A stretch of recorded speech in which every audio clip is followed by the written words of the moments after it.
স্ত্রীর স্বর্ণের যাকাত কি স্বামীকে দিতে হবে? খুবই জীবন ঘনিষ্ঠ একটি প্রশ্ন। এই প্রশ্ন আমাদের বহু বোনের ঘরে ঘরে। স্ত্রীর যে গহনা আছে, স্বর্ণ আছে, এগুলোর যাকাত কে দিবে? স্ত্রীকে দিতে হবে না স্বামীকে দিতে হবে? এই ব্যাপারে একটা বিষয় আমাদেরকে আগে পরিষ্কার হতে হবে যে স্বর্ণের মালিক, গহনার মালিক আসলে কে। এটার উত্তর যদি জানা যায় তাহলে যাকাত কে দিবে সে উত্তর দেওয়া সহজ হবে।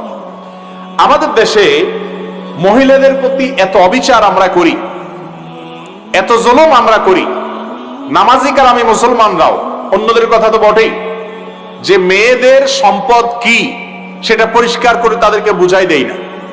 অনেক স্বামী আছেন যে তারা স্ত্রীকে স্বর্ণ দেন, গহনা দেন, প্রবাসী আছেন সেখান থেকে স্বর্ণ পাঠান, বিয়ের সময় স্বর্ণ দেন। এই স্বর্ণের মালিক কে সেটা আসলে পরিষ্কার থাকে না। বলে কেন পরিষ্কার থাকে না? কারণ হলো স্ত্রীকে আপনি গহনা দিলেন, এরপরে আপনার যখন টাকার দরকার হয়েছে আপনি বলতেছেন যাও তোমার গলার হারটা দাও। কি করবা? বলে ওই যে স্বর্ণকারের কাছে দিয়ে টাকা আনবো বা বিক্রি করে দিব। তো বেচারি গলা থেকে কিনে ওটা খুলে দিয়ে দিতে বাধ্য হচ্ছে। এই দৃশ্য আমাদের দেশে আছে না নাই? এমনকি স্বামীর মা, স্বামীর বোন বা যে কেউ পরিবারের, তারা চাইলেই তার গহনা নিয়ে যেতে পারতেছে, সে অধিকার মনে হচ্ছে তাদের আছে। এরকম একটা অবস্থা আছে না নাই আমাদের দেশে? তাহলে এই স্বর্ণের মালিকটা কে? একটা হতে পারে যে স্বামী এটার মালিক, তিনি তার স্ত্রীকে ব্যবহারের জন্য দিয়েছেন, যে ঠিক আছে তুমি এই স্বর্ণ ব্যবহার করো, আমার যখন লাগে আমি নিয়ে নিব, তোমাকে মালিক বানাই দেই নাই, শুধু ব্যবহার করতে দিলাম। এরকম যদি হয় তাহলে তো এটা দান করা হলো না। মোহর হিসাবে যদি আপনি স্ত্রীকে স্বর্ণ দেন তাহলে সেটা মালিক কে হবে? স্ত্রী হবে। ওইটা তো আপনি নিতে পারবেন না। আপনি নিতে হলে স্ত্রীর কাছে নরম হয়ে আবেদন করতে পারেন, আবদার করতে পারেন, চাইতে পারেন যে তুমি যদি দয়া করে তোমার স্বর্ণটা দাও, আমার বিপদ পড়েছি, আমি তোমার স্বর্ণ বিক্রি করে আমি বিপদ উদ্ধার হয়ে আবার তোমার এটা আমি পরিশোধ করে দিব, তুমি ধার দাও, এটা আমি চাইতে পারেন আপনি। আর আপনি চাওয়ার পর স্ত্রী দিবে কিনা সেটাও তার অধিকার আছে।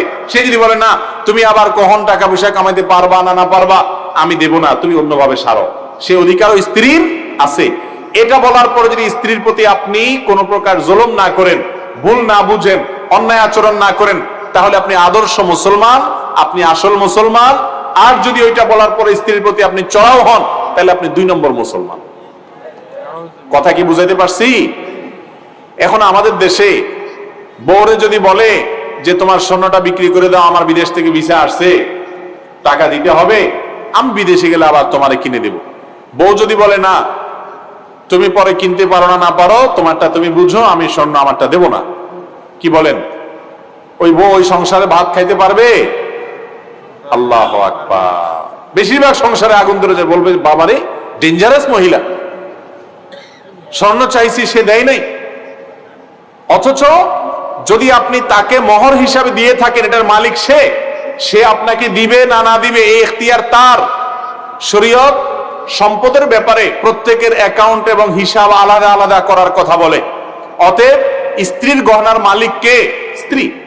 আপনি যদি তাকে গহনা দেওয়ার সময় এই নিয়ত করেন যে মালিক না, তোমাকে ব্যবহার করতে দিলাম, তাহলে সেক্ষেত্রে আপনাকে পরিষ্কার করতে হবে যে তোমাকে আমি ব্যবহার করতে দিলাম, আমার যখন দরকার আমি বিক্রি করব। তো এই জন্য স্ত্রীর গহনার যাকাত কে দিবে এটা নির্ভর করে যে এই স্বর্ণের মালিক কে।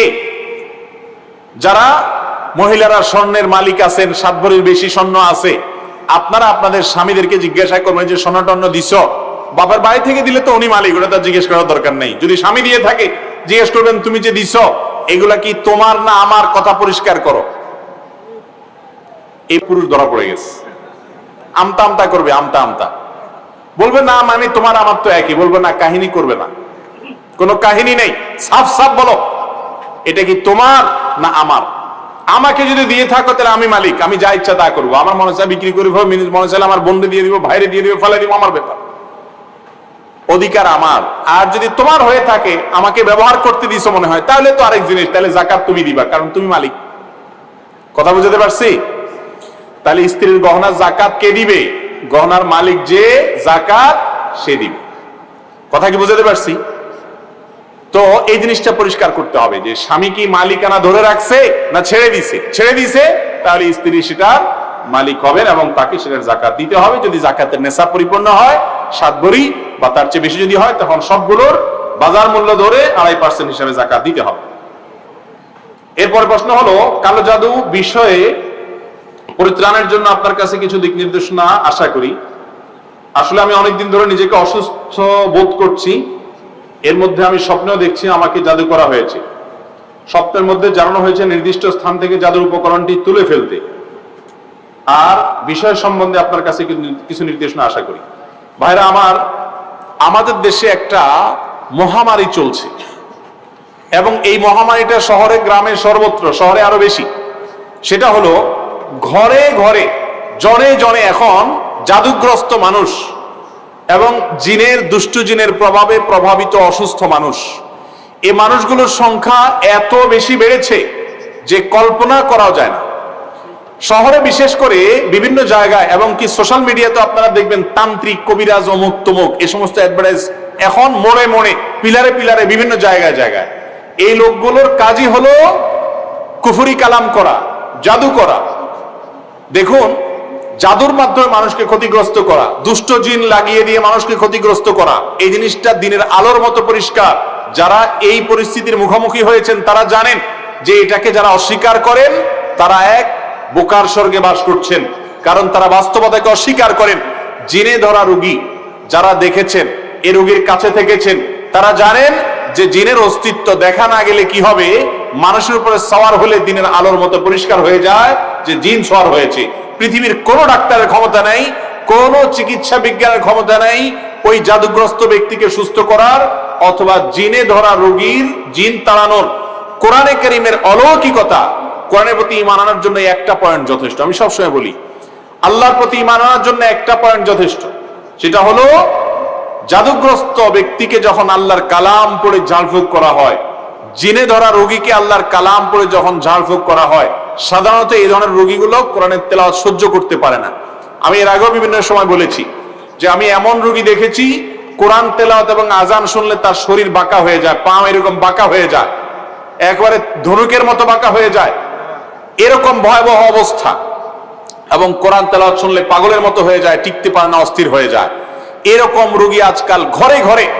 এর অন্যতম প্রধান কারণ হলো যে এই যে জাদু মন্ত্র এবং কুফরি কালাম করা মানুষগুলো ছড়ায় গেছে সমাজে।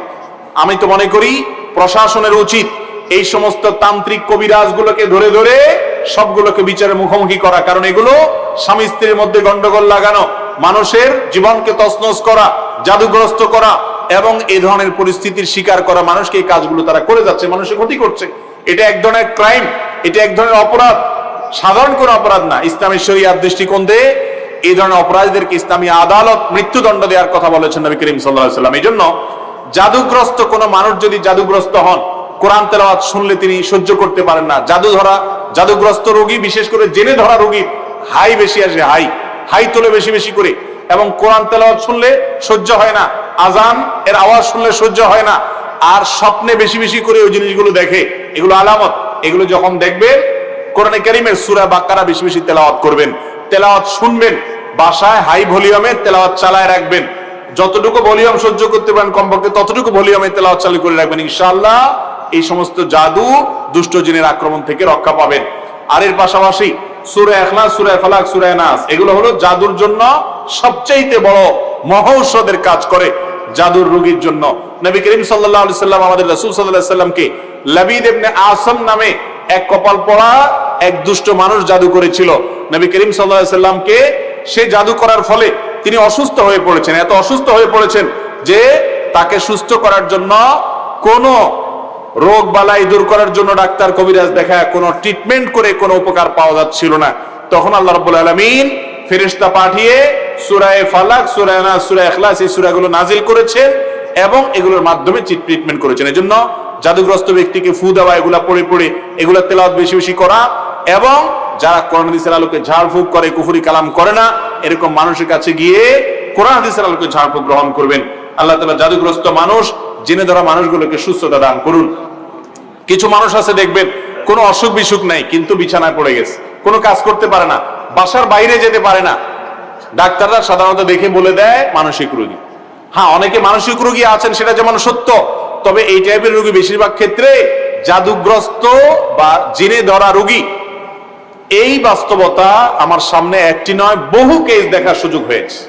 কোনো রোগ ধরা পড়ে না, ডায়াগনোসিস হয় না, কিন্তু লোকটা শেষ হয়ে যাচ্ছে আস্তে আস্তে। এগুলো জাদুর কারণে এবং দুষ্টজনের প্রভাবে। আলহামদুলিল্লাহ, প্রপার ট্রিটমেন্ট যদি করতে পারেন, যদিও এই ঝাড়ফুঁক করা মানুষগুলোর ভিতরে বেশিরভাগ লোকই বাটপার কিসিমের হয়, এগুলোকে ধান্দা বানায় নেয়। ভালো মানুষ নিয়ে গেলেও বলে, হাই রে আপনারা জাদু করে শেষ করে ফেলেছে, তার ব্যবসা জমানোর জন্য। এরকম লোকও আছে, আবার ভালো মানুষও আছে, পরিমাণে কম। তো যারা জাদুগ্রস্ত বা জিনে ধরা রোগী এরকম নিজেকে মনে হয়, কোনো রোগ ভালো হচ্ছে না, কোনো ট্রিটমেন্টে কোনো ডায়াগনোসিস হচ্ছে না, রোগ নির্ণয় হচ্ছে না, তাহলে চেষ্টা করবেন যে কোনো ভাবে এই কোরআন হাদিসের ঝাড়ফুঁক নেয়ার। আল্লাহ তাআলা আমাদের সবাইকে হেফাজতে থাকার তৌফিক দান করুন। এরপর প্রশ্ন হলো, আমি একজন কলেজ পড়ুয়া ছাত্র। কিছুদিন আগেও আমি মুভি, গান প্রভৃতি দেখতে অভ্যস্ত ছিলাম। আল্লাহর রহমতে এখন এসব ত্যাগ করতে সক্ষম হয়েছি, কিন্তু ইদানিং ইসলামিক তুর্কি ওয়েব সিরিজ যথাক্রমে সুলতান সুলেমান, আর্তুগ্রুল গাজী, ক্রুলুস ওসমান ইত্যাদি সিরিয়াল দেখতে আসক্ত হয়ে গেছি। এ বিষয়ে শরীয়তের বিধান জানতে চাই। ভাইরা আমার, ইসলামের ইতিহাস জানা অনেক গুরুত্বপূর্ণ, কিন্তু ইসলামের ইতিহাস জানতে গিয়ে যদি আপনি ফিল্ম দেখতে হয়, আর সে ফিল্মে যদি নারী পুরুষ সমান তালে অভিনয় করে এবং পর্দাহীনতা থাকে, অশ্লীলতা থাকে, সেখানে যদি মিউজিক থাকে, সেখানে যদি হারামের উপাদান থাকে, এবং সেটা দেখতে গিয়ে যদি আপনাকে হারাম জিনিস অবশ্যই দেখতে হয়, অ্যাভয়েড করার সুযোগ না থাকে, তাহলে ইসলামের ইতিহাস জানার নাম করে সেরকম ফিল্ম দেখা জায়েজ হওয়ার সুযোগ নাই। এটা ঠিক যে মুসলমানদের ইতিহাস আমাদেরকে জানতে হবে, সেগুলোর জন্য যদি এরকম ফিল্ম তৈরি করা হয় যে ফিল্মে হারাম কোনো উপাদান নাই, তাহলে সেগুলো দেখা জায়েজ আছে। এবং এই ধরনের ফিল্ম যেগুলোতে হারাম উপাদান নাই, যেগুলো মানুষ দেখতে পারে হালাল, যেগুলোতে মিউজিক থাকবে না, নারী পুরুষের মিশ্রণ এবং পর্দাহীনতার যে ব্যাপারটা সেটা যদি না থাকে, তাহলে সেরকম ফিল্ম দেখা জায়েজ আছে এবং সেটা বানানো জায়েজ আছে। কিন্তু এরকম ফিল্ম দেখার নাম করে, ইসলামের ইতিহাস জানার নাম করে ফিল্ম দেখলে সেটা গুনাহ হবে সওয়াবের পরিবর্তে। এরপরে প্রশ্ন হলো, আমাদের দেশে অনেক আলেম জাদুটোনা তাবিজ দেয়, এটা কোরআন হাদিস দ্বারা কতটুকু যুক্তিসঙ্গত? খুবই সুন্দর প্রশ্ন। অনেক মসজিদের ইমাম সাহেব আছেন, অনেক আলেম সাহেব আছেন, অনেক মুয়াজ্জিন সাহেব আছেন, অনেক হুজুর সাহেব আছেন, ইয়া লম্বা দাড়ি, লম্বা জুব্বা, সবই ঠিক আছে, কিন্তু ওনার কাছে গেলে আপোষের তাবিজ দেয়, আবার বিচ্ছেদের তাবিজ দেয়, আবার আপনার একজন আরেকজনের পিছনে শত্রুতা উদ্ধারের তাবিজ দেয়। আছে না নাই? এই মানুষগুলো এই অপকর্ম যে করছে, নিজেরাও জানে না যে দাড়ি টুপি অথবা ইসলামী লেবাস পোশাক পরেও তিনি যে হারাম কাজে লিপ্ত, তিনি নিজে জানেনও না। কোন মুসলমানকে কারোর ক্ষতি করার জন্য সহযোগিতা করা কি জায়েজ না না জায়েজ? সওয়াবের কাজ না গুনার কথা? তাহলে হারাম কাজ, কবিরা গুনাহ যে হুজুর করেন, সে হুজুর করলেও সেটা কি হবে? কবিরা গুনাহ হবে। কোন মসজিদের ইমাম যদি এরকম কোন তাবিজ কবজ দেয়, এরকম কোন কায়ে কারবার করে, তাহলে সেই রকম ইমামকে নসিহত করতে হবে। না সরে আসলে এই ইমামকে পরিবর্তন করতে হবে, কারণ তিনি এই যে স্বামী স্ত্রীর মধ্যে ঝগড়া লাগানো, অমুকের পিছে তমুককে লাগানো, ক্ষয়ক্ষতি করার তাবিজ দেওয়া এবং এই জাতীয় জাদু মন্ত্র, কুফরি কালাম এগুলোর আশ্রয় নিচ্ছেন। অতএব এরকম ব্যক্তিকে নসিহা করতে হবে অথবা তাকে ইমামতি থেকে সরাতে হবে। আল্লাহ তাআলা আমাদের যারা এই সমস্ত কাজে লিপ্ত না জেনে তাদেরকে হেদায়েত দান করুন, আমিন। এরপর প্রশ্ন হলো, বিড়াল, কুকুর, পাখি বা কবুতর পালা যাবে কিনা? বিড়াল পালা তো যাবে, এতে কোনো সন্দেহ নাই, কারণ নবী করিম সাল্লাল্লাহু আলাইহি সাল্লাম বিড়াল সম্পর্কে বলেছেন, ফাইন্না মিনাত তাওয়াফিনা আলাইকুম আত-তাওয়াফাত, বিড়াল তোমাদের বাসা বাড়িতেই থাকে, এইজন্য তার ঝুঁটাকে তিনি হারাম করেন নাই। বিড়াল যদি কোনো কিছুতে মুখ দেয়, তাহলে কুকুর মুখ দিলে যেরকম হারাম হয়ে যায়, নাপাক হয়ে যায়, বিড়াল যদি মুখ দেয়, বিড়ালের ঝুঁটা কি হয় না? নাপাক হয় না। এইজন্য বিড়াল পালা জায়েজ আছে, বিশেষ করে ইঁদুরের উপদ্রব থেকে বাঁচার জন্য, কিংবা এমনি আদর করে আপনি বিড়াল পালেন, কোনো অসুবিধা নাই। আপনারা সবাই জানেন একজন সাহাবী ছিলেন, নাম হলো আবু হুরায়রা, নাম শুনছেন না? রাদিয়াল্লাহু তাআলা আনহু। ওনার নাম কিন্তু আসলে আবু হুরায়রা ছিল না, ওনার নাম ছিল প্রসিদ্ধ মত অনুযায়ী আব্দুর রহমান। আরো অনেকগুলো মত আছে ওনার নাম নিয়ে, কিন্তু ওনার নাম পরে আবু হুরায়রা উঠে গেছে। কিভাবে? ওনার একটা বিড়াল ছিল, জামার হাতার ভিতরে এই বিড়াল ভরে অনেক সময় মসজিদে নিয়ে আসতেন। তো একবার নবী করিম সাল্লাল্লাহু আলাইহি ওয়াসাল্লাম তার ওই বিড়াল দেখে, তার সবসময় তার সাথে সাথে বিড়ালটা থাকে, এটা দেখে তাকে বললেন, ও বিড়ালের বাপ। আবু হুরায়রা মানে বিড়ালের বাপ। এরপর থেকে ওনার নাম হয়ে গেছে কি?